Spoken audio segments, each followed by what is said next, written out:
दिसते sir slide. हो हो.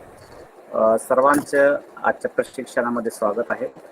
आणि आज आपण पुन्हा एकदा उजळणी करणार आहोत की स्मार्ट प्रकल्प काय आहे आणि स्मार्ट प्रकल्पामध्ये स्मार्ट प्रमाणावरती कॉन्सन्ट्रेशन करून काम करणार आहोत, त्याबद्दल आपण थोडक्यात आता पुन्हा एकदा उजळणी करूया.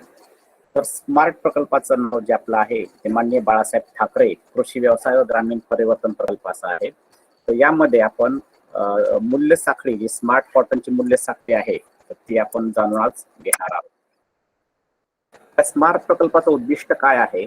या प्रकल्पाचं उद्दिष्ट आहे लहान आणि सीमांत शेतकरी तसेच कृषी नव उद्योजकांना केंद्रस्थानी ठेवून शेतमालाच्या सर्वसमावेशक आणि स्पर्धात्मक मूल्य साखळ्यांचा विकास करणे किंवा मूल्य साखळ्या बनवणे. आता त्यालाच आपण काय म्हणतो, to support development of inclusive and competitive agriculture value chains focusing on small holder farmers and agri entrepreneurs in Maharashtra. Smart प्रकल्पाच्या निधीचा स्रोत आपण बघूया. तर जागतिक बँकेचं जे आहे ते 1470 कोटी रुपये आपल्याला कर्ज मंजूर झालेला आहे. तर राज्य शासनाचा हिस्सा जो आहे आपल्याला 507 कोटी रुपये मंजूर आहे. खाजगी उद्योजकांच्या माध्यमातून आपल्याला 70 कोटी रुपये मंजूर झालेले आहेत.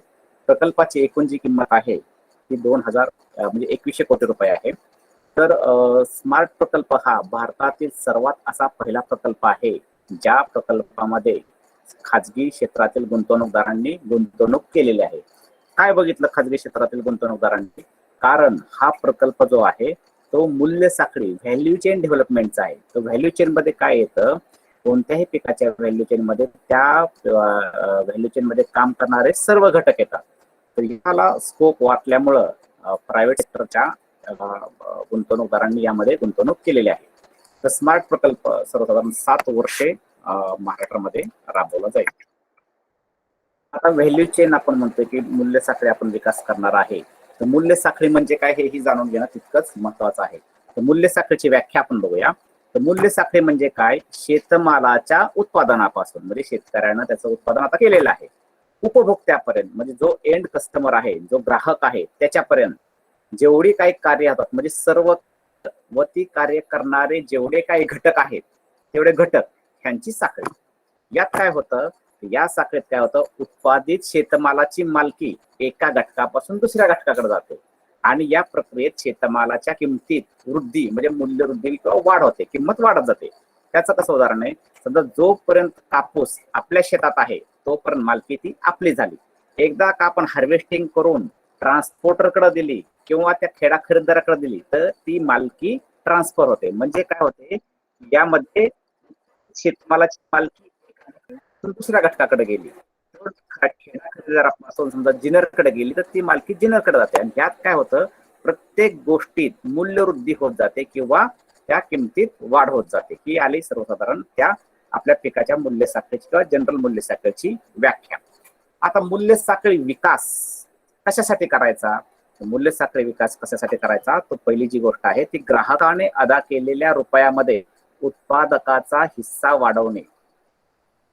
नंतर काय आहे, तर मूल्य साखळीमध्ये सहभागी असलेल्या घटकांची कार्यक्षमता म्हणजे इफिशियन्सी वाढवणे. तिसरा आहे सहभागी घटकांमध्ये समन्वय आणि विश्वासार्हतेचं वातावरण तयार करणे. चौथा आहे साखळीतील सर्व घटकांच्या फायद्याचं म्हणजे विन विन सिच्युएशन निर्माण करणे. आणि पाचवं जे आहे ते मूल्य साखळी स्पर्धात्मक म्हणजे कॉम्पिटेटिव्ह बनवणे. कशासाठी बनवायचं एवढं सगळं? कारण आपली आता शेजारच्या शेतकऱ्याशी किंवा शेजारच्या तालुक्यातील शेतकऱ्याशी किंवा शेजारच्या जिल्ह्यातील शेतकऱ्याशी राहिलेली नसून आता ही कॉटन जी कमोडिटी आहे ऑलरेडी ग्लोबल मध्ये अख्ख्या जगामध्ये ती प्रोडक्शन केली जाते. मग आपली स्पर्धा ते जगातल्या उत्पादक देशांशी आहे. मग त्यामध्ये देशांचे काय काय चालतंय की त्या देशांची कॉम्पिटिशन कशी, त्या देशांचं कॉम्पिटेटिव्हनेस म्हणजे त्यांचं कॉस्ट किती येते, आपली कॉस्ट किती येते, आपलं प्रोडक्शन किती येतं, हे सगळं जाणून घेणं फार गरजेचं आहे. आणि कॉस्ट इफेक्टिव्ह आपल्याला जर कॉम्पिटिशन करायची असेल तर त्यांच्या प्राइसला आपल्या प्राइस आणि क्वालिटी सुद्धा मॅच झाली पाहिजे. त्यासाठी आपल्याला आपल्या पिकाची मूल्य साखळी विकास करणं फार गरजेचं आहे. आणि ते विकास करण्यासाठी आपल्याला काय काय जाणून घ्यायचं आहे हे आपण आता पुढे बघूया.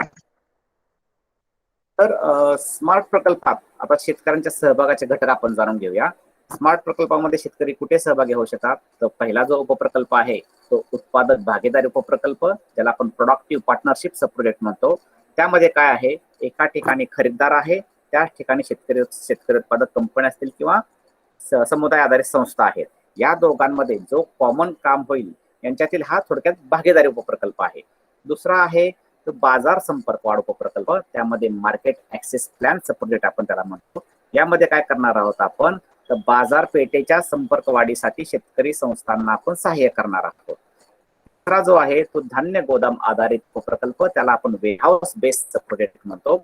यामध्ये काय करणार आहोत, तर महाराष्ट्र राज्य वखार महामंडळ, प्राथमिक कृषी पतसंस्था ज्याला आपण पॅक्स म्हणतो, नंतर अन्य शेतकऱ्यांच्या संस्था यांच्या माध्यमातून काय करणार आहे, तर धान्य साठवणूक करणार आणि साठवणूक पश्चात धान्य तारण योजना आपण यामध्ये राबवणार आहोत. चौथं काय आहे, नाविन्यपूर्ण पूरक उपप्रकल्प, त्याला आपण कॉम्प्लिमेंटरी इनोव्हेशन इन्व्हेस्टमेंट असं म्हणतो. त्याला शॉर्ट फॉर्म मध्ये CII असं म्हटलं जातं.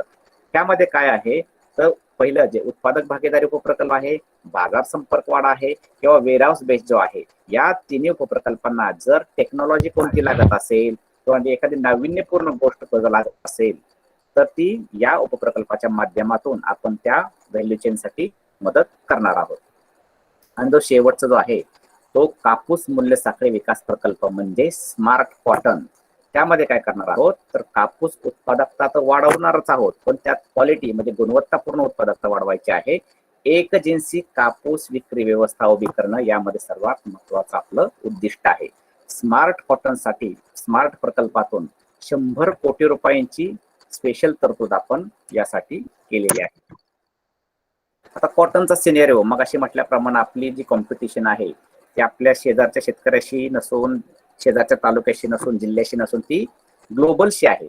मग ते अभ्यास करण्यासाठी आपल्याला काय करावं लागेल, की आपल्या महाराष्ट्रात किती कापूस लागतोय, महाराष्ट्र झाला भारतात काय काय त्याची सिच्युएशन आहे, भारत झाला वर्ल्ड मध्ये काय त्याची स्टेटस आहे, हे आपण थोडक्यात आता जाणून घ्या. जर एरिया बघितला तर महाराष्ट्राचा एरिया हा पूर्ण लाख हेक्टर मध्ये दिलेला आहे. महाराष्ट्राचा एरिया जो आहे तो 41-84 लाख हेक्टर आहे. भारताचा बघितला तर 133 ते 50 लाख हेक्टर आहे. म्हणजे आपल्या सर्वसाधारण 30% आसपास आपला महाराष्ट्राचा शेअर त्यामध्ये आहे. त्याच्यानंतर वर्ल्डचा जो बघितला तर 322 लाख हेक्टर वर्ल्डचा एरिया त्या कॉटन पिकाखाली आहे. त्याचा प्रोडक्शन आणि प्रोडक्टिव्हिटी आपण बघू. तर रॉ कॉटन मध्ये कुलदीप, क्विंटल्स मध्ये प्रोडक्शन केलेलं आहे. आणि हा कुलदीप, सर मी जॉईन झालोय, तर मी थोडा आता मग हे करतो. ठीक आहे, मी बोलतो इथून पुढे. Yes yes sir, yes sir, yes. हा, कोण गुळवे साहेब पण आहेत का? बरं, ठीक आहे. रामेतीचं कोण आहे? रामेती सर नमस्कार. हा, नमस्कार. डॉक्टर पडिले बोलते. डॉक्टर पडिले बोलताय. सर ठीक आहे.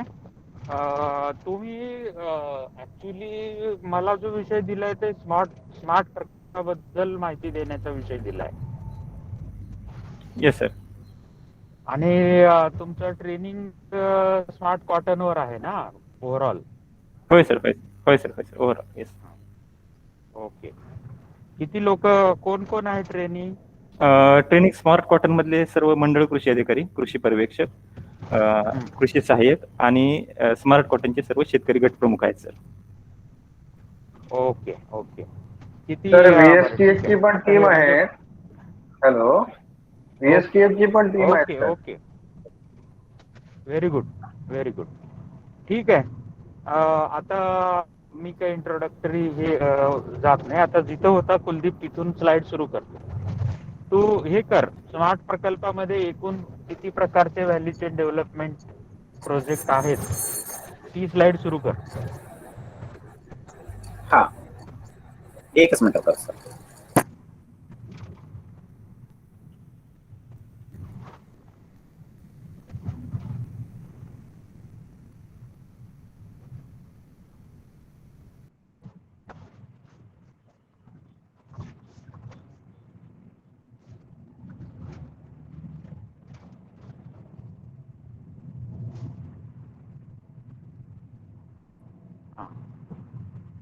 ओके, ठीक आहे. तर आता तुम्हाला स्मार्ट प्रकल्पामध्ये काम करणारे श्री कुलदीप जाधव यांनी मूल्य साखळी म्हणजे काय हे सुद्धा तुम्हाला सांगितलेलं असेल. सांगितलं ना कुलदीप? होय सर, सांगितलं. ओके ओके, ठीक आहे. तर आता आपल्याला सगळ्यांना माहित आहे की आपण आतापर्यंत जे एक्सटेन्शन केलेलं आहे किंवा एक्सटेन्शन ऍक्टिव्हिटीज आपल्या आहेत त्या प्रॉडक्टिव्हिटी कशी वाढेल याच्यावर अधिक भर देणाऱ्या होत्या. आपली उत्पादकता वाढली पाहिजे. त्यानंतर आपण शेतकऱ्यांचं उत्पन्न वाढलं पाहिजे, निव्वळ उत्पन्न वाढलं पाहिजे, याच्यासाठी सुद्धा एक्सटेन्शनवर भर दिलं. आणि आता आपण आत्मामध्ये साधारणतः शेती पद्धतीवर आधारित एक्सटेन्शनवर भर दिला. म्हणजे फार्मिंग सिस्टीम बेस्ड. म्हणजे शेतकऱ्याचं निव्वळ उत्पन्न वाढायचं तर फक्त क्रॉपिंग सिस्टीम बद्दल आणि उत्पादकता वाढीबद्दल सांगून भागणार नाही, तर त्याला एकूण उत्पन्न वाढवायचं तर शेती आणि शेतीपूरक उद्योगाचा सुद्धा विचार करायला पाहिजे. अशा पद्धतीच्या विचारसरणीचे एक्सटेन्शन आपण 2004-05 पासून, म्हणजे जेव्हा NATP प्रोजेक्ट होता, आत्मा ज्यावेळेस सुरुवात झाला आत्मा यंत्रणेची, तेव्हापासून केलं. त्यानंतर MACP चा एक प्रकल्प आल्यावर 2010-11 पासून आपण मार्केट लेड एक्सटेन्शन, बाजाराभिमुख कृषी विस्तारावर भर दिला. मग त्याच्यामध्ये PPP चे प्रकल्प केले. एकूण काय तर केवळ पिकवणं महत्वाचं नाही, तर आपल्याला विकणं सुद्धा महत्वाचं आहे. या गोष्टीवर आपण भर देऊन काम केलं. तर आता त्याच्या पुढची स्टेप आलेली आहे, ती म्हणजे बाजाराभिमुख तर हवं, पण त्याच्या पुढची स्टेप अशी आहे की एकूण मूल्य साखळीचा विकास झाला पाहिजे. मग मूल्य साखळीचा विकास म्हणजे काय तर उत्पादकापासून ग्राहकापर्यंत विचार करायला पाहिजे. प्रत्येकाच्या काही ना काही अडचणी आहेत. म्हणजे मूल्य साखळीमध्ये साधारणतः ढोबळमानानं कोण कोण येतं? बी बियाणे खते पुरवणारा म्हणजे त्याची कंपनी, त्याच्यानंतर त्याचे विक्रेते, त्याच्यानंतर ते खरेदी करणारे शेतकरी, शेतमालाचं उत्पादन करणारे शेतकरी, तिथून पुढे बाजारात शेतमाल गेल्यानंतर मग कृषी उत्पन्न बाजार समिती, तिथले आडते, तिथले होलसेलर, तिथून पुढे प्रक्रियेनंतर मग पुन्हा त्याचे रिटेलिंग, किरकोळ विक्रेते आणि त्याच्या पुढे शेवटी ग्राहक. हे असे मूल्य साखळीतले वेगवेगळे घटक आहेत. आता जर आपण असं म्हणत बसलो की व्यापारी सगळे चोर आहेत, तर मूल्य साखळी विकसित होईल का? होणार नाही. कारण व्यापाऱ्यांच्या काय अडचणी आहेत. जर तुम्हाला समजा परदेशात शेत विकायचं आहे आणि व्यापाऱ्याकडे आपण जाताना ग्रेडिंग क्लिनिंग केलेला माल नाही नेला, तर ती व्यापाऱ्याची अडचण आहे ना. ते पुढच्या ग्राहकाला देण्यापूर्वी त्याचा खर्च त्याच्यावर जाणार क्लिनिंग ग्रेडिंग करण्यात. म्हणून मूल्य साखळीमध्ये प्रत्येकाच्या अडचणी आहेत. वाहतूकदार सुद्धा आहे. त्या वाहतूकदाराला योग्य पॅकिंग मध्ये आपण नाही दिलं तर त्याचं पॅकिंग म्हणजे त्याचं वाहतूक परवडणारी होईल का? होणार नाही. म्हणून मूल्य साखळी विकासाचे प्रकल्प इथून पुढे राबवायचे आहेत. म्हणजे काय नवीन काय करायचं आहे का? नवीन काही नाही, फक्त आपल्या डोळ्यासमोर मूल्य साखळी विकास हे प्रिन्सिपल ठेवून काम करायचं आहे. अगोदर उत्पादकता ठेवून करायचो, काही वेळेला आपण बाजार ठेवून करायचो. आता मूल्य साखळी विकास म्हणजे समजा परदेशातला ऍपल, पियर, परदेशातले द्राक्षे आपल्याकडे येऊ शकतात. म्हणजे त्यांना न परवडता इथे येऊ शकतात का? शक्यच नाही. ते परवडते म्हणून इथपर्यंत येतात. आणि मग ते परवडण्यासाठी त्यांनी काय काय केलेलं आहे? केवळ उत्पादकता वाढीवर भर दिलाय का? तुम्हाला एक जाता जाता एक बाब सांगतो की भारत हा देश, आपण फार एक्सपोर्टच्या वगैरे गप्पा मारतो, जगातील सर्वात मोठा फळे आणि भाजीपाल्याचा आयातदार देश आहे. तुम्हाला आश्चर्य वाटेल हे ऐकून. भारतात जगातील सर्वात जास्त आयात फळे व भाजीपाल्याची होते. म्हणजे त्यांची मूल्य साखळी त्यांनी स्ट्रॉंग केली आहे. कशी केली आहे? तेवढं इन्फ्रास्ट्रक्चर त्यांनी उभं केलेलं आहे, तेवढं त्यांचं ट्रान्सपोर्ट, तेवढं त्यांचं कोल्ड चेन, हे सगळं स्ट्रॉंग केलेलं आहे. आणि मग ते आपल्यापर्यंत येऊन पोहोचून आपल्याला कॉम्पिट करतात, आपल्याशी स्पर्धा करतात. त्यांची मूल्य साखळी स्पर्धाक्षम झालेली आहे. म्हणून याच्या पुढे केवळ उत्पादकता वाढ, बाजाराभिमुख हे सगळं आहेच आहे, पण संपूर्ण मूल्य साखळीकडे लक्ष देण्याची गरज आहे. म्हणून त्याच्यासाठी 5 प्रकारच्या मूल्य साखळी विकासाचे वेगवेगळ्या प्रकारचे उपप्रकल्प स्मार्ट प्रकल्पामध्ये समाविष्ट आहेत.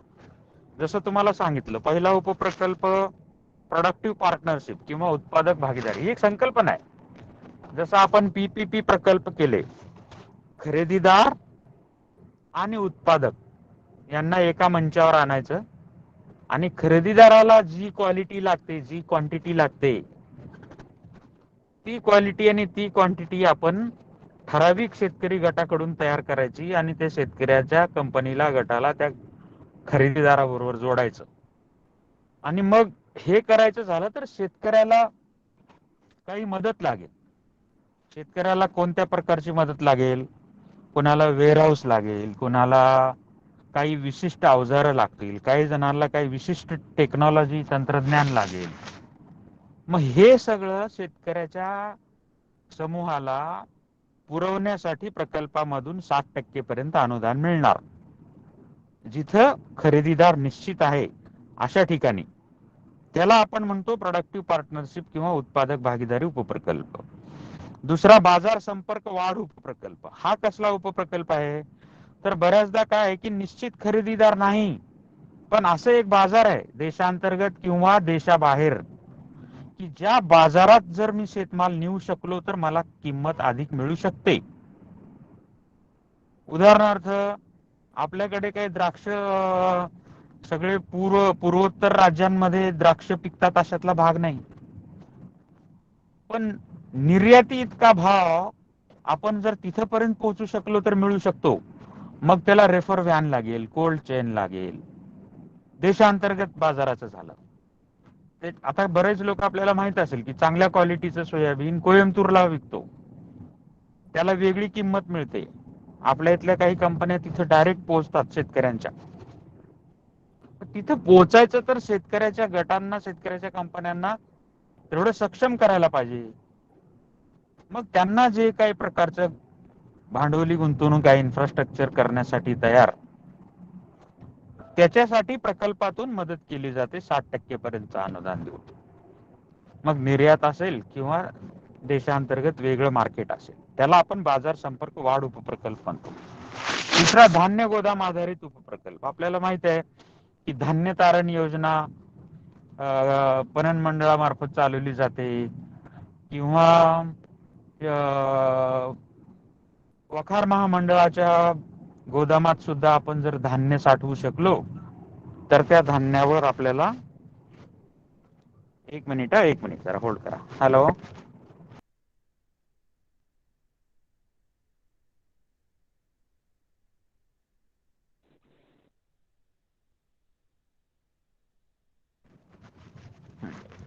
तर आपल्याला दूरच्या बाजारात जाण्यासाठी सुद्धा काही मदत लागते. तसं धान्य गोदाम आधारित उपप्रकल्प सध्या गोदाम दूर दूर आहेत.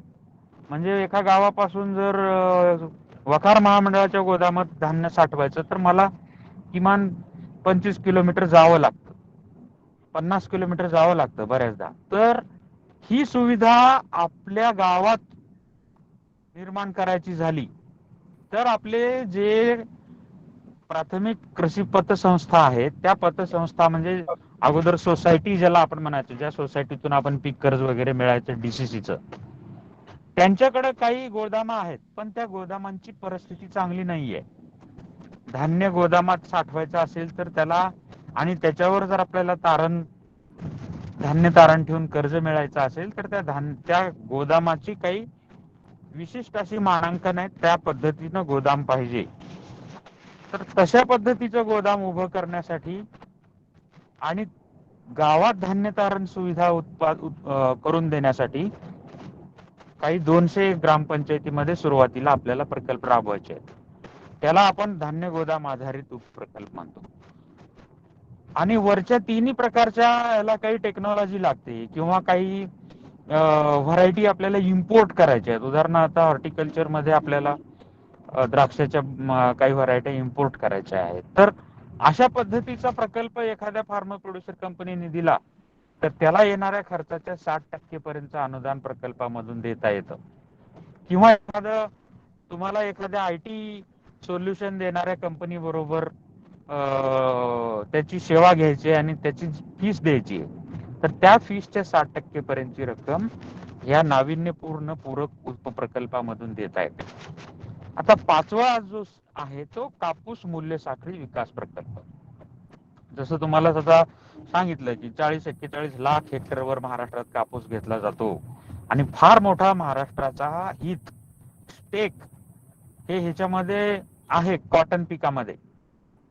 परंतु कॉटन मध्ये काम करायचं तर ज्या अडचणी आहेत त्या अडचणी एखादी याच्यामध्ये फार शेतकरी उत्पादक कंपन्या पण फार या कॉटन मध्ये काम करणाऱ्या नाही आहेत. फार बोटावर मोजण्या इतक्या कंपन्या महाराष्ट्रात आहेत ज्या शेतकरी उत्पादक कंपन्या काम करतात. सोयाबीन वगैरे मध्ये आपण बरंच काम केलंय, परंतु कापसामध्ये काही फार काम केलेलं नाही, कारण त्याची मूल्य साखळी ही क्लिष्ट आहे, कॉम्प्लिकेटेड आहे.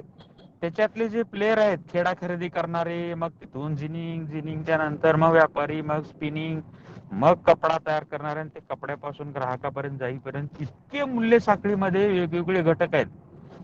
त्यांना एका मंचावर आणणं, एका फोरमवर आणणं फार अवघड काम आहे. आणि हे काम आपल्याला कापूस मूल्य साखळी विकासाच्या प्रकल्पातून करायचं आहे. नेक्स्ट स्लाइड घे. हा, तर हे कापसाची जी मूल्य साखळी आहे याच्याबद्दल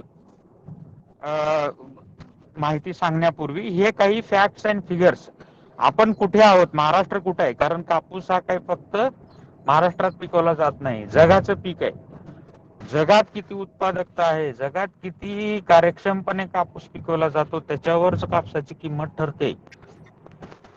हे जागतिक पीक आहे. आपण किती मागे आहोत त्याच्यातला थोडा अंदाज घ्या तुम्ही. बघा, क्षेत्राच्या बाबतीत आपण पुढे आहोत. म्हणजे कसं की जगात एकूण 322 लाख हेक्टरवर कापूस आहे. भारतात त्यातलं 133 आहे, जवळपास 50% आहे. आणि त्याच्या 1/3 महाराष्ट्रात आहे. भारताच्या 1/3 41 लाख हेक्टर, जवळपास 42 लाख हेक्टर महाराष्ट्रात कापूस घेतला जातो. त्याची एकूण प्रोडक्शन जर बघितलं तर महाराष्ट्रात 1/3 क्षेत्र आहे, पण 1/3 उत्पन्न होत नाही महाराष्ट्रात. 1/4 होतं. म्हणजे 1855 भारतात जर 1855 लाख क्विंटल होतं तर आपण एरियाच्या मानाने आपल्याकडे किमान 7 लाखापर्यंत झालं पाहिजे होतं, 700 लाख झालं पाहिजे होतं. तसं होत नाही, 430 लाखच होत, 430 लाख क्विंटलच होतं. म्हणजे आपली उत्पादकता फार कमी आहे. जगाबरोबर कम्पेअर केला तर फारच कमी आहे. आता तुम्ही रॉ कॉटन उत्पादकतेच्या बाबतीत बघा, महाराष्ट्रात प्रति हेक्टर उत्पादकता 10 क्विंटल आहे, 10 क्विंटल आणि 48 किलो. तीच भारतात 13 क्विंटल आहे, 13-13.5 क्विंटल आहे. आणि जगामध्ये 20 क्विंटल 21 क्विंटल सरासरी आहे उत्पादकता आहे. आणि तीच ऑस्ट्रेलियामध्ये 50 क्विंटल प्रति हेक्टरी आहे. म्हणजे एकरी 20 क्विंटल काढणारे लोक आहेत तिथे. ती सरासरी आहे. आपल्याकडे पण एकरी असे काढणारे लोक आहेत, नाही असं नाही. मी फील्डवर काम केलेलं आहे, अशी लोक बघितली आहेत की जे एकरी 20 क्विंटल पण कापूस घेतलेले आहेत. परंतु त्याची संख्या फार कमी आहे. सरासरीमध्ये जेव्हा जातो तेव्हा आपण फार मागे आहोत. ही आपली वस्तुस्थिती आहे. म्हणजे उत्पादकता वाढीला पर्याय नाहीच, उत्पादकता तर वाढवावी लागेलच. त्याच्या पुढे काय आहे, नेक्स्ट स्लाइड घ्या. त्याच्या पुढे जे महत्वाचं आहे ते उत्पादकता वाढी बरोबरच इथली व्हॅल्यू चेन आपल्याला सुधारायची आहे. व्हॅल्यू चेन म्हणजे मूल्य साखळीमध्ये सुधारणा करायची आहे. तर तुम्हाला सुरुवातीला दाखवलं असेल त्यांनी की आपल्या मूल्य साखळीमध्ये काय अडचणी आहेत. दोन फार मोठ्या अडचणी आहेत आपल्या मूल्य साखळीत. दुष्टचक्र आहे ते. एक म्हणजे आपण जे कापूस पिकवतो तो वेगवेगळ्या प्रकारचा कापूस मिक्स करून विकायला नेतो. मला असे लोक माहित आहेत, जालन्यात मी काम केलंय. एका एकरामध्ये 5 व्हरायट्या लावतात. 5 का? एक गेली तर एक तरी येईल. शेतकऱ्याला रिस्क वाटते म्हणून. पण त्याचा तोटा काय होतो की समान धाग्याची लांबी असलेला एक सारखा कापूस आपल्याकडं मिळतच नाही. आणि मग त्याला जी किंमत मिळायला पाहिजे ती किंमत पुढे मिळत नाही. आणि त्याचं कारण असं आहे की त्या इंडस्ट्रीला बाकी सगळ्या ज्या त्रुटी आहेत मूल्य साखळी मधल्या त्याची सगळी वसुली शेतकऱ्याकडून होते. म्हणजे भाव कमी मिळतो. आणि दुसरीकडे हेच इंडस्ट्रीचं काय रडगाण आहे की मला एकसारखा कापूस मिळत नाही. त्याच्यामध्ये सगळ्यात मोठा म्हणजे काय म्हणतात त्याला, कचरा येतो सगळा मध्ये. वेचणी बरोबर नाही. समान धाग्याचे व्हरायटी वाईज काही वेगवेगळं वेचून येत नाही. ह्या अडचणी आहेत. आणि त्याच्यामुळे त्या इंडस्ट्रीकडून जिनिंग स्पिनिंग इंडस्ट्रीला ज्या अडचणी येतात ते सगळे त्याच्यामुळे भाव कमी मिळतो. यात सगळ्यात मोठा प्रॉब्लेम असतो आपण कापसाची वेचणी खताच्या गोण्यांमध्ये करतो. आणि ते खताच्या गोण्याचे एक जर धागा स्पिनिंग करेपर्यंत पुढे गेला तर अख्खी बॅच खराब होते. आणि त्या इंडस्ट्रीला प्रचंड तोटा होतो. आणि मग हे सगळं कमी भाव देऊन वसूल करतात ते सगळे. म्हणून समान जिन्सी एकसारखा कापूस उत्पादन होत नाही.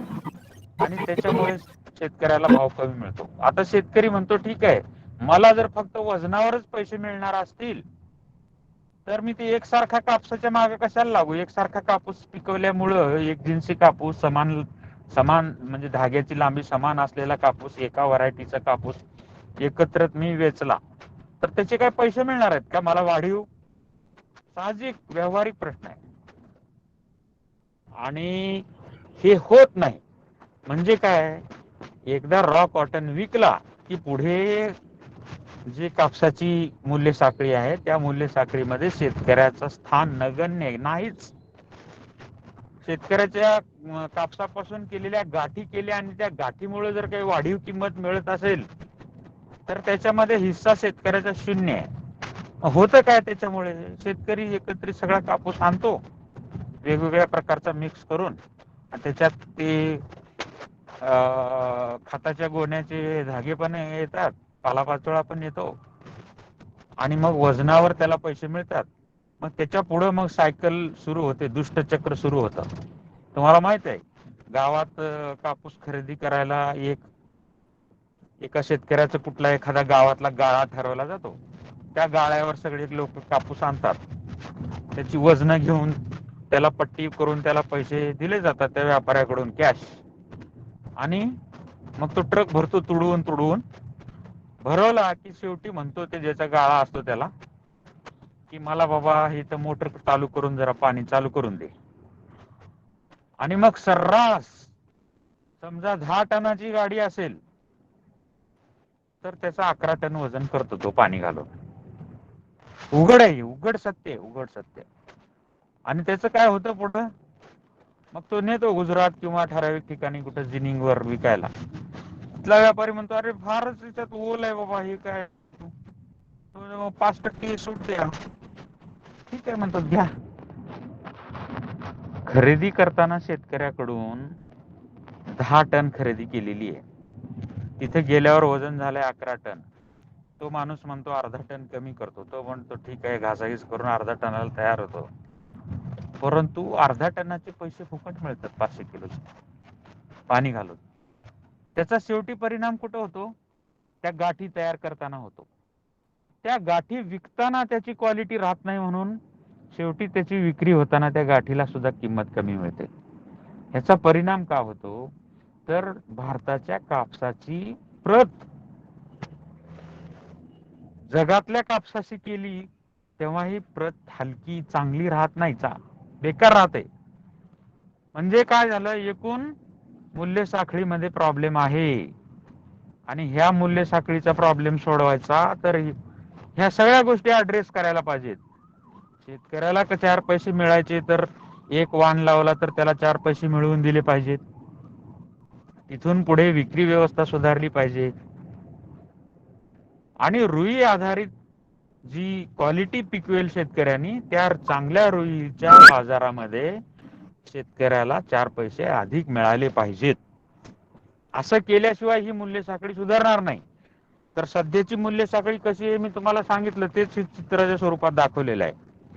काय आहे, सुरुवातीला शेतमाल म्हणजे इनपुट बी बियाणं विकणारा डीलर आहे, त्याच्यावर शेतकरी आहे, त्याच्यावर एपीएमसी आहे किंवा खेडा खरेदी आहे, किंवा जर भाव पडले तर कॉटन फेडरेशन किंवा सीसीआय आहे. या 3 माध्यमातून आपण विकतो.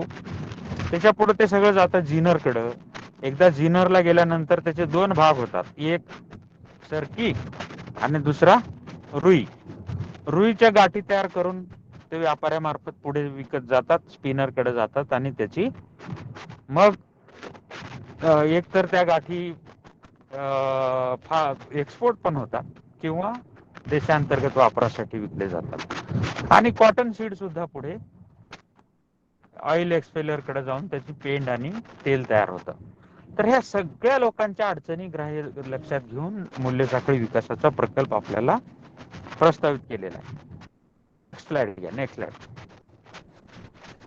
तर आपण ह्याच्यात काय करणार आहोत? हा, तर हे तुम्हाला हे 2 गोष्टी सांगितल्या.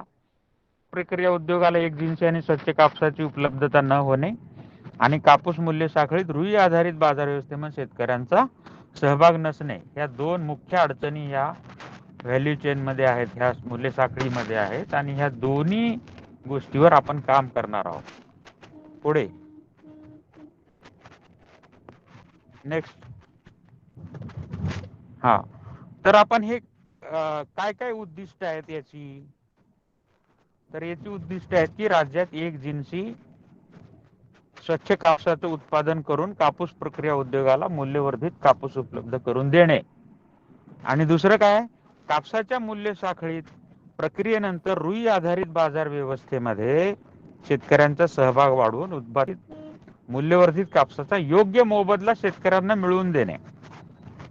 आणि महाराष्ट्रातील मग अशा पद्धतीने या प्रकल्पातून तयार झालेल्या कापसाचा एक स्वतंत्र स्मार्ट कॉटन ब्रँड विकसित करणे आणि महाराष्ट्रात स्पर्धात्मक आणि सर्वसमावेशक मूल्य साखळी विकसित करून शेतकरी, प्रक्रिया उद्योग, खरेदीदार यांच्या स्तरावर येणाऱ्या समस्यावर मात करणे.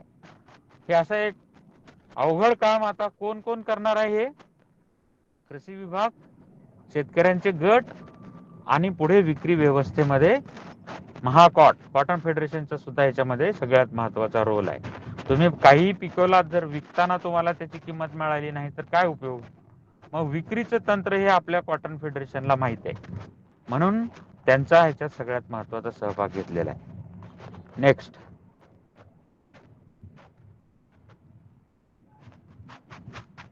तर आपण कशी मूल्य साखळी राहणार आहे आपली सुधारित, तर ती याच्यामध्ये दाखवलेली आहे. आपण काय शेतकऱ्याला काय करणार आहोत? शेतकऱ्याला संघटित करणार आहोत आणि शेतकऱ्यांचे गट तयार करणार आहोत. आणि मग हे गट तयार केले की ह्या गटांनी साधारणतः 200 एकरवर एकच वाण लावायचे. वाणाची निवड शेतकऱ्याच्या गटाने करायचे. वाणाची निवड आम्ही नाही करणार, कृषी विभाग नाही करणार. त्यांनी एकत्रित येऊन त्यांच्या अनुभवावर आधारित एक वाण निवडायचं आहे.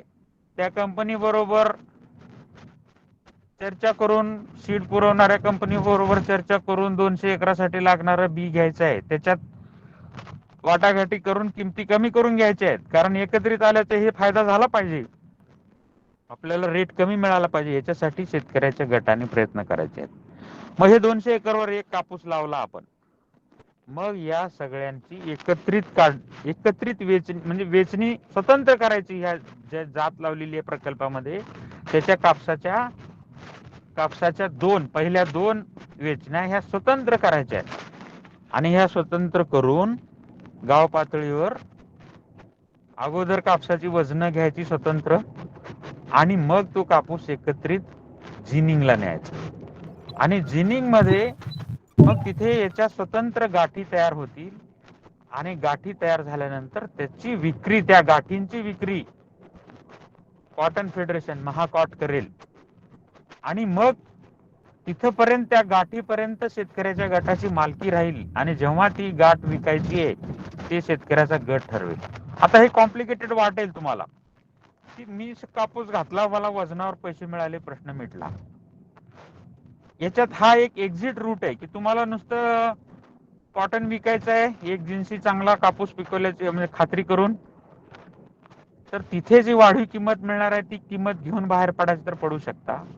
पण अपेक्षा अशी आहे की समजा ह्या 200 एकरावरच्या 100 शेतकऱ्यांनी साधारणतः 2 एकर एका शेतकऱ्यांनी घेतला, त्याचं 5 एकर शेत असेल तर किमान साधारणतः ज्याला जेवढं शक्य आहे तेवढं ह्या वाहनाखाली जेवढं क्षेत्र आणलेलं आहे त्या वाहनाचा कापूस गटाला द्यायचा आहे. उरलेले वाहन त्याच्या रिस्क कव्हर करण्यासाठी जर त्यांनी लावले असतील तर ते उरलेले वाहनाची स्वतंत्र जी आपली पारंपरिक विक्री व्यवस्था आहे, खेडा खरेदी असेल, एपीएमसी असेल, ती त्यांनी चालू ठेवायची. परंतु ह्या प्रकल्पात जो वाहन लावलेला आहे त्या वाहनाचा कापूस स्वतंत्ररित्या वेचणी करून स्वतंत्ररित्या त्याची विक्री व्यवस्था कॉटन फेडरेशनच्या माध्यमातून करायची. मग समजा माझ्याकडे 100 शेतकरी आहेत, कुणाचा 5 क्विंटल, कुणाचा 10 क्विंटल, कुणाचा 7 क्विंटल, कुणाचा 15 क्विंटल असे वेगवेगळे कापूस आले तर ते कापूस वेचून जिनिंगवर आणण्यापूर्वी त्याची वजनं घेतली जातील आणि त्या वजनाच्या प्रमाणात तुमच्या गाठी राहतील. ते कसं, आता जिनिंग करताना साधारण समजा 100 किलो कापसाला 35 किलो रुई निघाली आणि 65 किलो सरकी निघाली, तर त्या गटाची अशी सगळी एकत्रित करून समजा 500 गाठी तयार झाल्या, तर त्या 500 गाठीमध्ये तुमचं प्रमाण असेल ठरलेलं की त्या प्रमाणात तुमची रुई आहे, त्या प्रमाणात तुमची सरकी आहे. मग सरकी लगेच विकून तुम्हाला त्याचे पैसे मिळतील, कॉटन फेडरेशन तुम्हाला मदत करून गटाला त्याची विक्री करून पैसे द्यायची व्यवस्था करेल अकाउंटवर प्रत्येक शेतकऱ्याच्या. आणि रुई पासून झालेल्या ज्या गाठी आहेत त्या गाठी कधी विकायच्या याचा निर्णय गट घेईल आणि तो कॉटन फेडरेशनला सांगेल. कॉटन फेडरेशन आपल्या संपर्कात राहील, तुम्हाला गाठीचे भाव सांगत राहील. मग तुम्ही आता तुमचा स्टेक झाला गाठीच्या विक्रीमध्ये, मग गाठीची चांगल्या क्वालिटीची विक्री करून जे जास्तीचे पैसे मिळतात ते पैसे तुम्हाला मिळतील.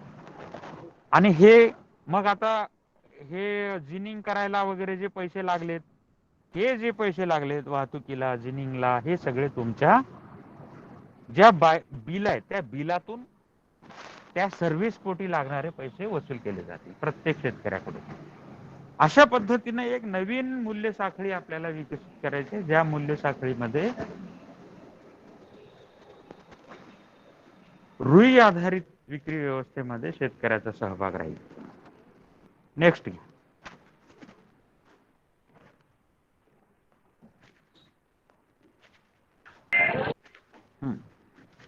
तर हे तुम्हाला परत एकदा ह्या पिक्चरच्या स्वरूपात दाखवलेलं आहे. काय आहे कॉटन म्हणजे कापूस पुरवणं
हा आता येईल, ठीक आहे, ओके.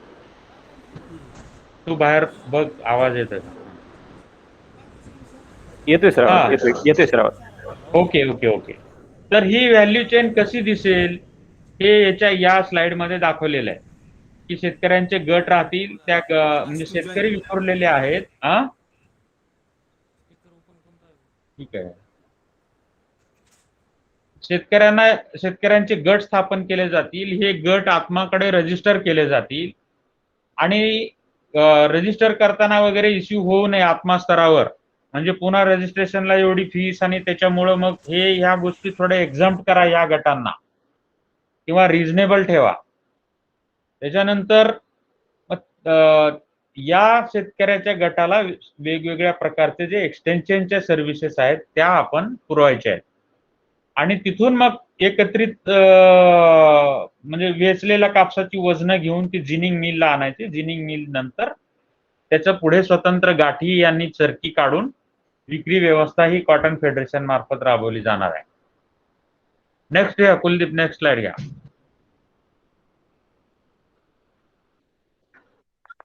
हा बोला, हॅलो सर.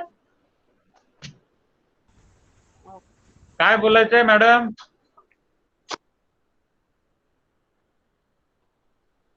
ठीक आहे, माझं संपू दे एवढं, मग आपण प्रश्न घेऊ. आता हे काय काय टप्पे आहेत आपल्या ह्या प्रकल्पामध्ये हे तुम्हाला गाईडलाईनच्या स्वरूपात सगळं सर्क्युलेट केलेलं आहे. काय गाईडलाईन मध्ये काय टप्पे आहेत? राज्यातील कापूस उत्पादन करणाऱ्या प्रमुख जिल्ह्यातील ठराविक उत्पादन समूहाची निवड करणे, म्हणजे आपण 12 जिल्ह्यातले 60 तालुके निवडून त्यातले 37 जिनिंग मिल बरोबर आपली करार झालेले आहेत आणि त्याच्या आसपासचे आपण शेतकऱ्यांचे क्लस्टर निवडलेले आहेत. निवडलेल्या उत्पादन समूहातील गावांची निवड करणे, म्हणजे एक तालुका निवडला त्यातली गावं निवडायची. ही सगळी प्रक्रिया झाली आहे आपली. निवडलेल्या गावातील उत्पादक शेतकरी गटांची निवड करणे, एक तर गट अस्तित्वात असतील किंवा आपल्याला नव्याने तयार करावे लागतील. याच्यामध्ये गट MSRLM चे आहेत, माविमचे आहेत, VSTF चे आहेत, ह्या आपल्या प्रकल्प अंमलबजावणी यंत्रणा आहेत आणि कृषी विभागाचे आहेत. असे 4 वेगवेगळ्या विभागाच्या माध्यमातून जे गट स्थापन केलेले आहेत ते हे गट असतील.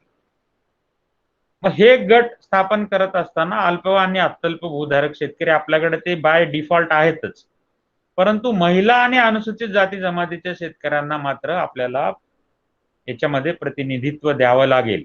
किमान 30% महिला किमान, आणि अनुसूचित जमाती आणि जातीचे जेवढे शेतकरी त्या भागात आहेत, प्रमाण जेवढा आहे त्या जिल्ह्यात त्या गावात, त्या सगळ्यांचा समावेश याच्यामध्ये करायचा आहे.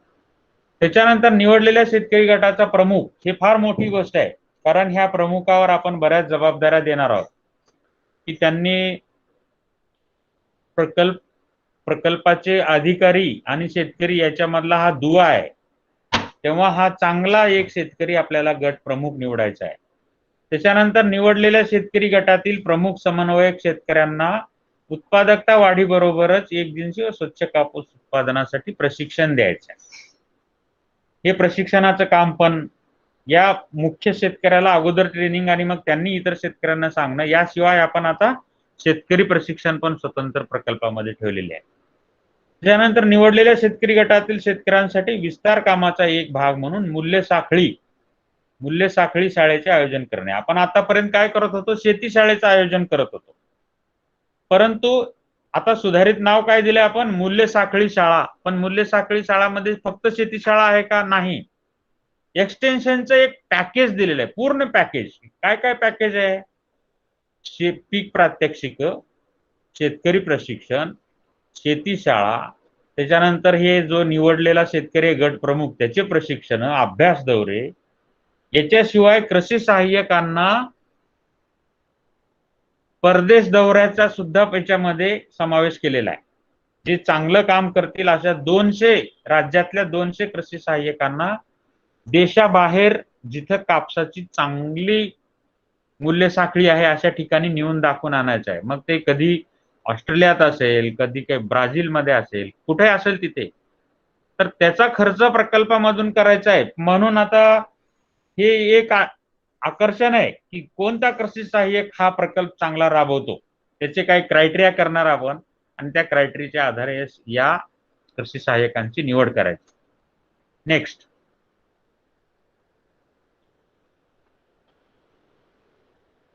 हा मग आता हे शेतीशाळा जसं म्हणजे मूल्य साखळी शेती शाळा तिथं राबवायची आहे, सगळे एक्सटेन्शनची ऍक्टिव्हिटी राबवायची आहेत आणि गटातील शेतकऱ्यांनी एक वाहनांची लागवड प्रकल्पासाठी निवडलेल्या कार्यक्षेत्रात करायचं आहे. एक गट एक वाहन असं आपल्याला करायचं आहे, जेणेकरून साधारण 500 क्विंटल तरी त्या एका वाहनाचा कापूस आपल्याला मिळाला पाहिजे आणि साधारण 100 गाठी आपल्याला काय त्याच्यातून ते जे ठरलेल्या प्रमाणात झाले पाहिजे. तर इथपर्यंत जे आहे तिथून त्याची स्वतंत्र वेचणी करायची. हे 1 ते 8 ज्या बाबी आहेत हे कृषी विभाग आणि MSRLM, माविम, USTF यांची जबाबदारी राहील. एकदा उत्पादन झाल्यानंतर पुढे विक्री व्यवस्थेमध्ये मात्र कॉटन फेडरेशनचं काम आहे. पुढे घ्या.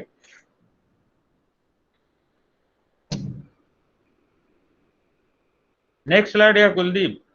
हा, महाकॉट करून काय काय अपेक्षित आहे? PIU प्रकल्प अंमलबजावणी यंत्रणा महाकॉट हे काय करेल? प्रकल्प क्षेत्राजवळील जिनिंग मिल निश्चित करून त्यांच्या सोबत प्रकल्पातील कापसाचे स्वतंत्ररित्या जिनिंग करून त्याच्या स्वतंत्र गाठी तयार करण्यासाठी करार करेल आणि हे करार झालेले आहेत 37 मिल बरोबर. त्याच्यानंतर प्रकल्पातून हे जो उत्पादित स्वतंत्ररित्या वेचणी केलेला कापूस आहे त्याच्या स्वतंत्र गाठी तयार करून घेण्यासाठी त्या जिनिंग सोबत काम करेल. आता हे जिनिंग करताना उत्पादक गटामधील शेतकरी जाऊन त्यांचा गटाचा प्रमुख जाऊन स्वतः आपल्या डोळ्यासमोर हे गाठी तयार करून घेऊ शकतो आणि मग अशा पद्धतीने सरकी आणि ह्या स्वतंत्र रुईच्या गाठी तयार होतील. त्या विक्रीसाठी प्रकल्पामधून एक स्वतंत्र ऑक्शन प्लॅटफॉर्म तयार करणार आहे महाकॉट.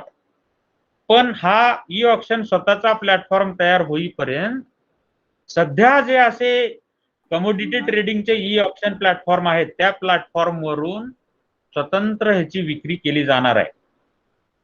पुढं PIU महाकॉट मार्फत देशांतर्गत आणि निर्यात क्षेत्रातील व्यापाऱ्यांची नोंदणी करेल. म्हणजे ह्या व्यापाऱ्यांना सांगण्यात येईल किंवा ह्याची हमी घेण्यात येईल की याच्यामध्ये ऍडमिक्सचर नाही, एकसारखा हा अशा प्रकारचा कॉटन आहे. मग ते कसं ठरवेल? तर त्याचा ब्रँड विकसित करायचा. तर ब्रँड विकसित करायचं तर काय करावं लागेल? नेक्स्ट, की त्याचे जे मापदंड आहेत ते मापदंडानुसार तो कापूस आहे का नाही याची लॅबोरेटरीमध्ये टेस्टिंग करावी लागेल प्रयोगशाळेत. तर ह्या प्रत्येक गाठीचा नमुना घेऊन त्याची प्रयोगशाळेमध्ये तपासणी करणे आणि तपासणीप्रमाणे त्याच्यावर लेबल लावणे. म्हणजे जे लोक द्राक्षामध्ये वगैरे आहेत त्यांना माहित आहे एक QR कोड असतो, आता आपल्या सगळ्यांना माहित आहे. तो QR कोड स्कॅन केला की सगळी माहिती येईल. काय काय माहिती येईल? कोणत्या गावातला कापूस आहे, कोणत्या शेतकरी गटाचा कापूस आहे, त्याच्यानंतर हे जिनिंग कोण केले, त्याच्यानंतर ग्रेडर कोण होता आणि मग ह्याची धाग्याची लांबी किती आहे, ही धाग्याची लांबी इतकी आहे, ही टेस्ट कोणत्या लॅबोरेटरीत केलेली आहे, ही सगळी माहिती त्या QR कोडच्या माध्यमातून आपल्याला कळेल आणि ते QR कोड हा त्या गाठीवर चिटकावलेला असेल. आणि त्याच्यात काही प्रॉब्लेम आला तर मग हे बॅक मागच्या बाजूला जी सगळी लोक आपल्या ह्या मूल्य साखळीमध्ये आहेत त्याच्यात कुठली तरी कडी कमी पडतीये, कुठली तरी कडी काहीतरी ऍडमिक्सर करायचा प्रयत्न केलेला आहे, कुठल्या गटाचा, कुठल्या जिनिंग मिलचा, कुठल्या ग्रेडरशी संबंधित कुठल्या प्रयोगशाळेत टेस्ट केलेला कापूस खराब निघाला, हे कापूस जिथं जाईल तिथल्या स्पिनिंग मिलला तिथलं कापड तयार करण्याला कळेल. अशा पद्धतीची एक पारदर्शकता या मूल्य साखळीमध्ये आपल्याला आणायची आणि त्यासाठी येणारा सगळा खर्च प्रकल्प करणार आहे. म्हणजे ही पारदर्शकता आणणे, ब्रँड विकसित करणे, परंतु मूल्य साखळीतल्या प्रत्येक घटकांनी जबाबदारीने वागलं पाहिजे तरच हा ब्रँड विकसित होईल. पुढे हा, तर आता ह्या सगळ्या गोष्टी आपण केलेल्या आहेत. 12 जिल्हे निवडलेले आहेत, त्याच्या प्रत्येकातले 5 तालुके निवडलेले आहेत. जिनिंग मिल बरोबर करार झालेले आहेत, गावांची निवड केलेली आहे, गटांची निवड केलेली आहे. ह्या सगळ्या गोष्टी आता बऱ्याच जिल्ह्यामध्ये पूर्ण झालेल्या आहेत. पुढे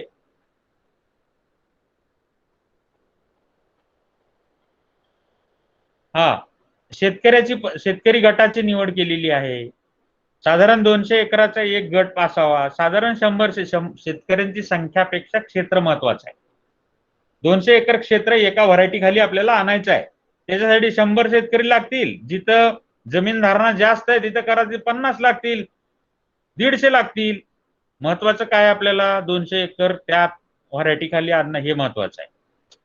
त्याच्या पुढं म्हणजे किमान 200 एकर आपण म्हणतोय, त्याच्यापेक्षा अधिक झाला तर काय प्रॉब्लेम नाही. एकाच गटाचं 500 एकर झाला, आनंद आहे, काय प्रॉब्लेम नाही.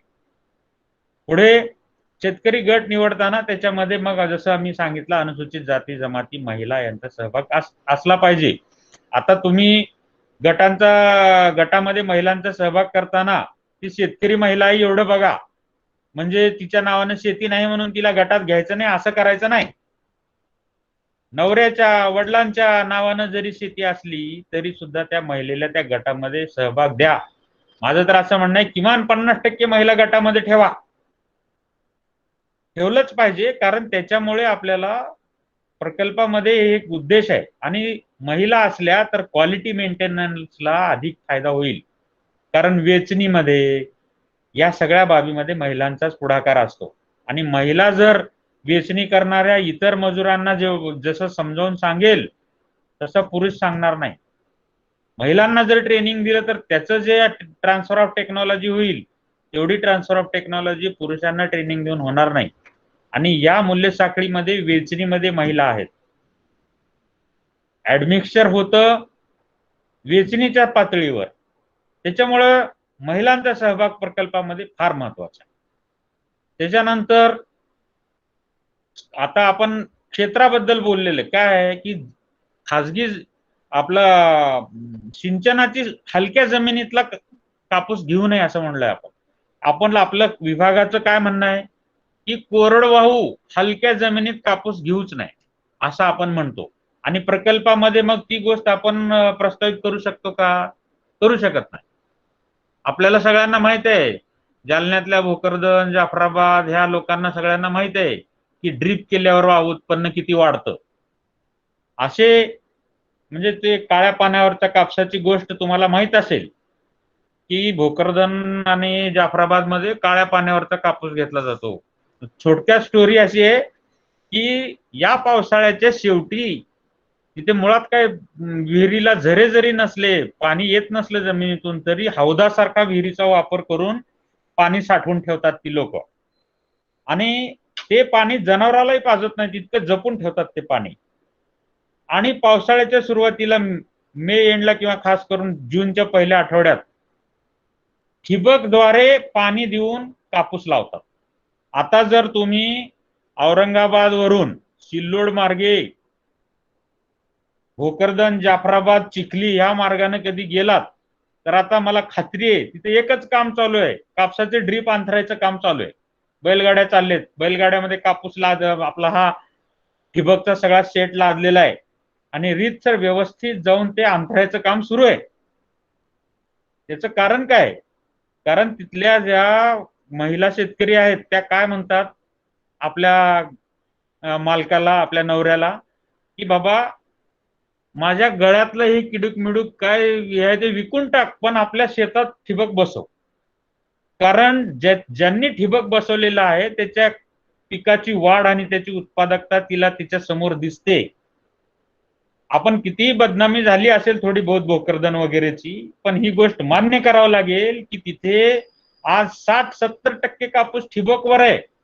कोरडवाहू क्षेत्रात ठिबक वापरणारे तालुके आहेत कोरडवाहू क्षेत्रात. तुम्हाला बिन पाण्याचं ठिबक, हा बिन पाण्याचं ठिबक आहे.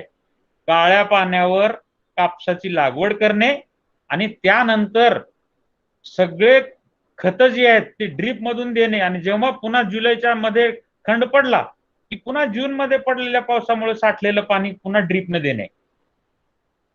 म्हणजे फक्त ठिबक हा कोरडवाहू क्षेत्रात जेव्हा पावसाचा खंड पडतो आणि लागणीसाठी वापर करणारे हे तालुके आहेत आणि यांचे कापसाची उत्पादकता जर तुम्ही बघितली, मी एकरी 20 क्विंटल जे म्हणले ते मी याच तालुक्यात बघितलेले शेतकरी आहेत की ज्यांनी 20 क्विंटल एकरी घेतलेले कापूस अशी लोक आहेत. एक दोन नाही, असे शेकड्यानी शेतकरी आहेत. आणि ते गट शेती सुद्धा तुम्हाला माहित आहे, डॉक्टर कापसेंनी सुरू केलेली, किंवा तिथे बनकर वगैरे सगळे शेतकरी आहेत, तुम्हाला माहित आहे. तर ते हे या पद्धतीने एकत्र आलेले शेतकरी आहेत. ही टेक्नॉलॉजी ट्रान्सफर सुद्धा झाली पाहिजे याच्या माध्यमातून. अशा गोष्टीला एक्सपोजर नेऊन कसं करतात दळेगावांना कापूस, कसे एकत्रित आलेत शेतकरी, हे बीड त्याच्यानंतर औरंगाबाद ह्या लोकांना नेऊन तिथं दाखवायची गरज आहे. घनसावंगी परतूरला हे होत नाही, पण तेच भोकरदन आणि जाफराबादला होतं. हे असं का होतं? हे काय सक्सेस कसं मिळाला यांना? जिथं ऑलरेडी उत्पादकता वाढलेली आहे तिथं प्रत सुधारणे, आणि जिथं उत्पादकता कमी आहे तिथे उत्पादकता वाढवून प्रत सुधारणे, या दोन्ही गोष्टी आपल्याला ह्या प्रकल्पातून कराव्या लागणार आहेत. पुढे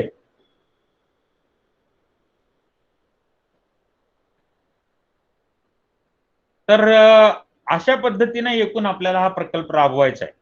आता आपण एक 5 मिनिटं क्वेश्चन आन्सरला देऊया. अदरवाईज तुम्हाला पुन्हा हे परत परत परत परत सांगितलं जाणार आहे, तुम्हाला कळेल. याच्यानंतरचा लेक्चर घेणारा सुद्धा हेच सांगणार आहे, कारण गाईडलाईन आम्हीच फ्रेम केलेले आहेत. त्याच गाईडलाईन बद्दल पुन्हा सांगितलं जाईल तुम्हाला. तेव्हा तुम्हाला काही जर विचारायचं असेल तर विचारा, आणि अन्यथा मला दुसरी एक मीटिंग आहे, त्या मीटिंगला मला जॉईन व्हायचं. मोठे बोलतात आम्हाला. हा हा, बोला साहेब. नमस्कार. नमस्कार. हा, चालत मीटिंग वगैरे आमच्याकडे. हा हा, तिथे एक फीडबॅक आला होता की आपण त्याच्या वेगळ्या बेल्स करणार, त्याची विक्री करणार आहे, तर आम्हाला पैसे मिळायला उशीर होईल का? हा, कसं आहे ह्या प्रकल्पाच्या ह्याच्या म्हणजे एक कमी कर आपण काय केलेलं आहे की एक संमतीपत्र घेतलं एक शेतकऱ्याचं. त्या संमतीपत्रात ही गोष्ट गाईडलाईन सोबत जोडलेल्या संमतीपत्रात हे स्पष्ट केलेलं आहे की एकदा जिनिंग झाल्यानंतर सरकी तर लगेच विकून त्याचे पैसे मिळतील. ओके. आणि कापसाच्या गाठी विकायचा निर्णय शेवटी गटाचा आहे. म्हणजे त्याच्यामध्ये जर तुम्हाला कॅल्क्युलेटेड रिस्क घ्यायची असेल आणि गाठी ठेवून थोड्या दिवसांनी विकायच्या असतील, बाजाराचे ट्रेंड, आता मार्केट इंटेलिजन्स एवढे मोठे रिपोर्ट येतात, वायदे बाजारात काय चाललंय ह्या सगळ्या गोष्टी कळतात. तर त्याच्या आधारे जर तुम्हाला गाठी ठेवायच्या असतील तर तुम्ही किती दिवस ठेवायचे हे कॉटन फेडरेशन बरोबरला सांगायचं, ते तेवढे दिवस ठेवून ते विकतील. आणि जर आपल्याला वाटलं की आता विकायचं लगेच, गाठी आणि सरकी एकदा विकायची तर एकदा विकू शकता.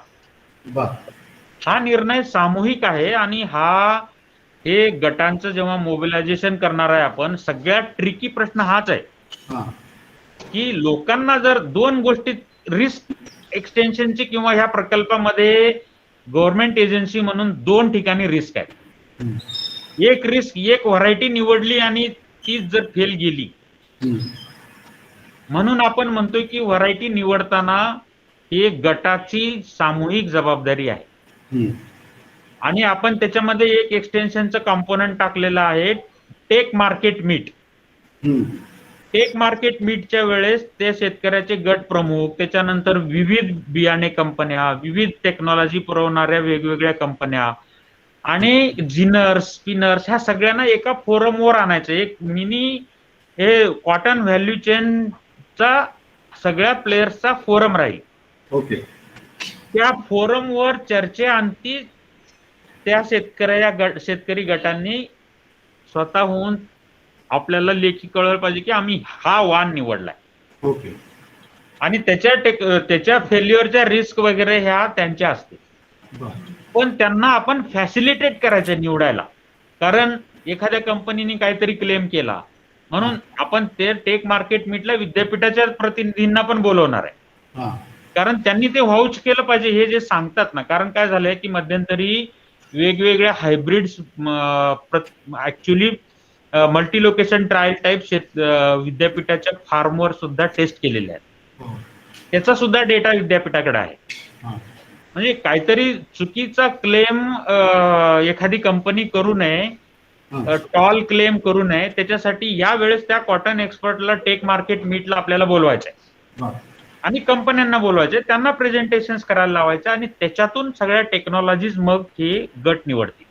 हा. आणि मग ही एक रिस्क आहे व्हरायटीची. दुसरी रिस्क अशी आहे की समजा कापूस आपण एकत्रित केला हा. आणि मग शेतकरी म्हणले मला लगेच पैसे पाहिजे, असे काही शेतकरी असू शकतात. हा. तर ही कल्पना अगोदर, पूर्व कल्पना, सीझन मध्ये, सीझनच्या पूर्वी घेणारं ट्रेनिंग, सीझनच्या दरम्यान घेणारं ट्रेनिंग, हे प्रत्येक वेळी हे सांगितलं पाहिजे की लिंक बेस्ड मार्केटमध्ये शेतकऱ्यांचा स्टेक नाहीये हा. आणि लिंक बेस्ड मार्केटमध्ये शेतकऱ्यांचा स्टेक निर्माण करण्यासाठी हा प्रोजेक्ट आहे मुख्य. हम्म. आणि मग याच्यामध्ये काही रिस्क आहेत. रिस्क ही आहे की समजा तुम्ही लिंक बेस्ड मार्केटिंग करायचे ठरवले, नंतर कापसाचे भाव पडले, हा.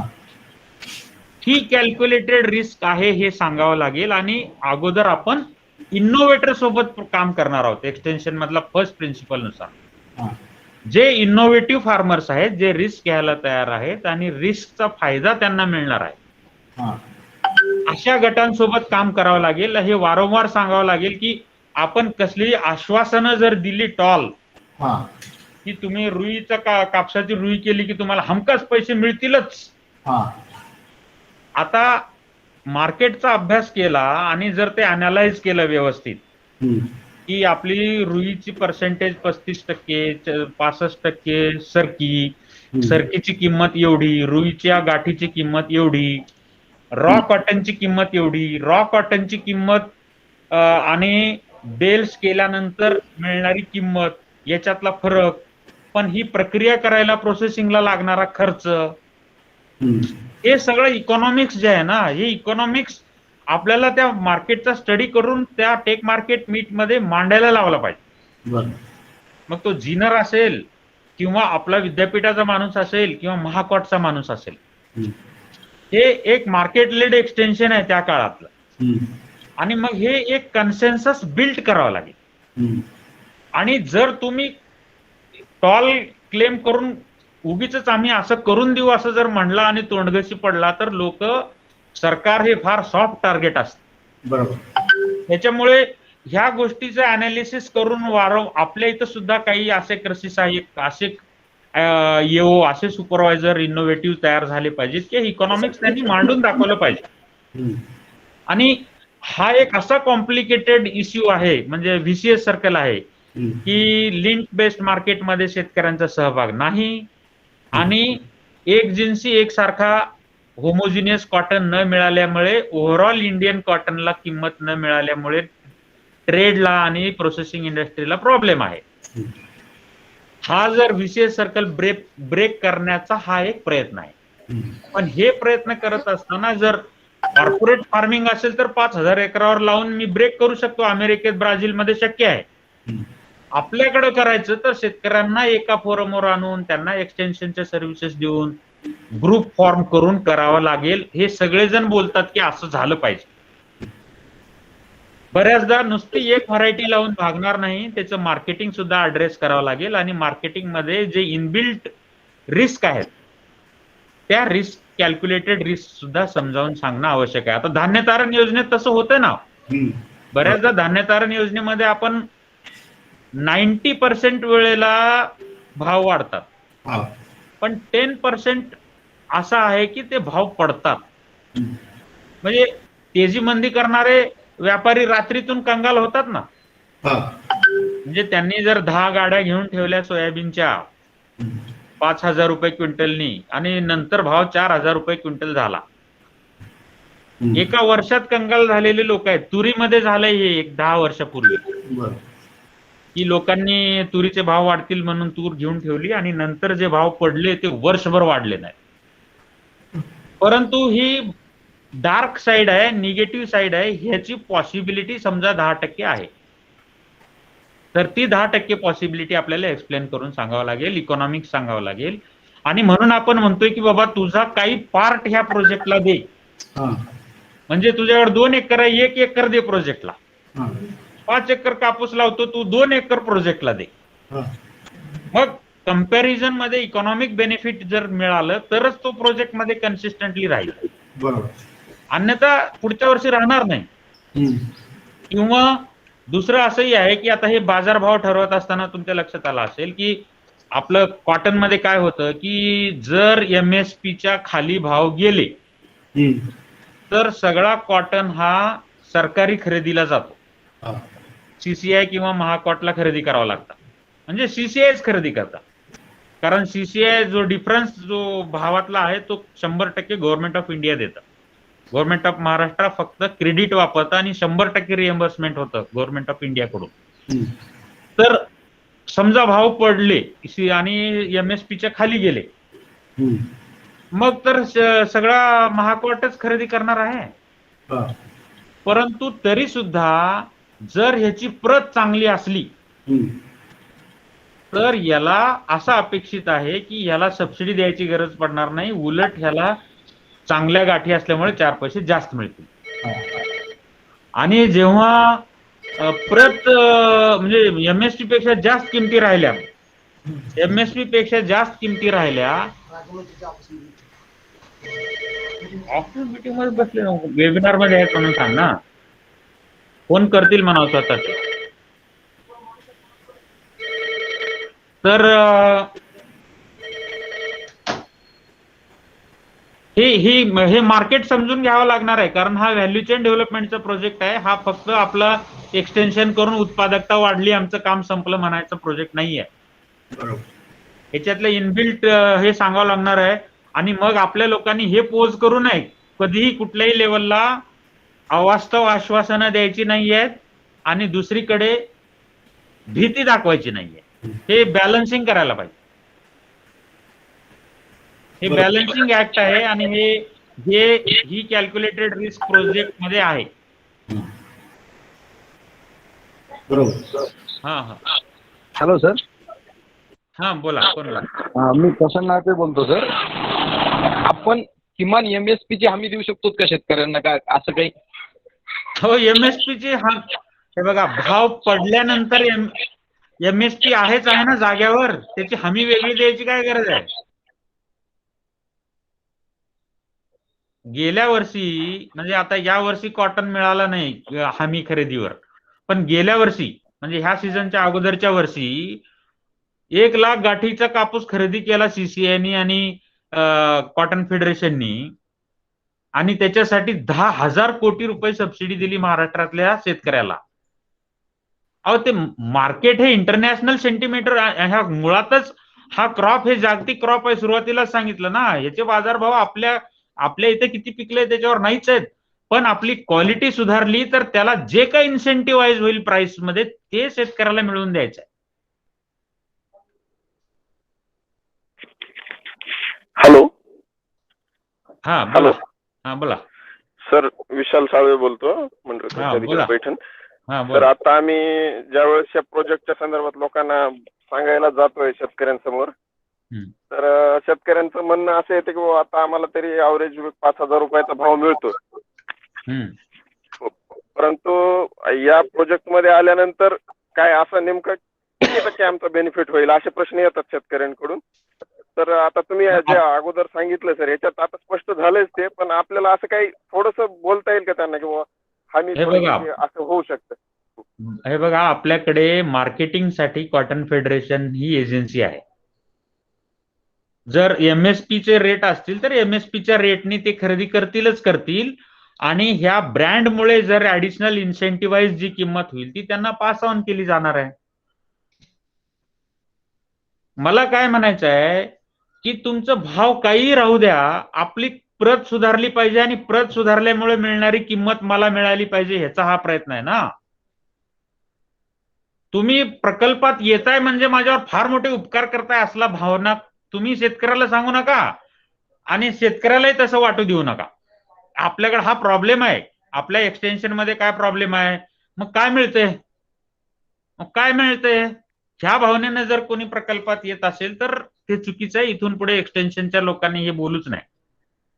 काय मिळतंय नाही, प्रिन्सिपल हे आहे आणि ह्या प्रिन्सिपल मध्ये काम करण्यासाठी आपण एकत्र आलेलो आहे.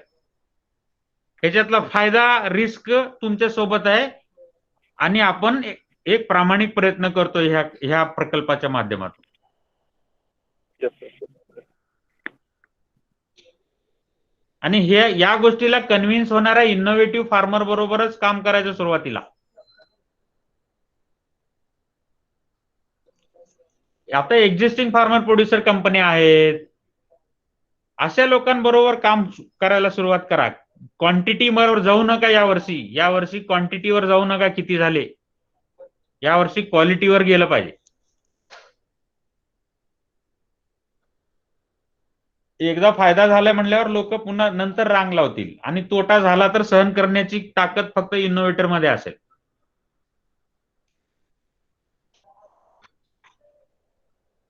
अजून कोणाला काय विचारायचं तर लास्ट एक प्रश्न घेईन फार तर आता एक मीटिंग आहे, मी तिकडे जॉईन होतो प्लीज. काही प्रश्न असेल तर शेवटचा प्रश्न विचारा. सर बहुतेक प्रश्न संपले. हा, बीडची लोक आहेत ना? बीड, होय सर आहेत, बीडची लोक आहेत. ओके ठीक आहे. म्हणजे बीड मध्ये वगैरे काय आहे, मी हे तर स्पष्ट सांगितलंय की प्रॉमिसेस देताना विचारपूर्वक द्या. प्रॉमिसेस